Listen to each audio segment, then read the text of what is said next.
सवाल कयो आहे कामरान अली। वो तो चए थो फजर जी नमाज़ में सुन्नत पढ़ण खां सवाइ फ़र्ज़ थी वेंदो या न।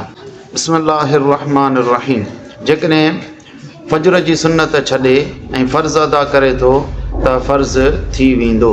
रही ॻाल्हि इहा त जेकॾहिं बग़ैर कंहिं उज़र जे फजर जी सुन्नत छॾे थो त उहो गुनाहगार थींदो। हिन करे त इन सुन्नत जी ताक़ीद कसरत सां आई आहे, पर जेकॾहिं कंहिं उज़र जे करे छॾे थो त पोइ गुनाहगार न थींदो। जीअं शरह मानिल आसार जे अंदरि आहे त फ़अलिम दुख़ूल अल इमाम फ़ी सलातिल फ़ज्र अन्नहु यंबगी लहू अन यरका रकअतल फ़ज्र मा लम यख़फ़ फ़ौत सलातिल इमाम फ़इन ख़ाफ़ फ़ौत सलातिल इमाम लम युसल्लिहिमा लिअन्नहु इन्नमा उमिर अन यजअलहुमा क़ब्ल सलात। फरमाए थो त जेकॾहिं कंहिं शख़्स खे इल्मु आहे त इमाम फजर जी नमाज़ में बीह चुको आहे ऐं हाणे उनखे मुनासिबु आहे त पहिरियां फजर जी सुन्नत अदा करे उन खां पोइ जमात में शामिलु थिए, पर जेकॾहिं सम्झे थो त मां सुन्नत अदा कंदुसि त नमाज़ जमात सां निकिरी वेंदी त उन सूरत में सुन्नत खे छॾे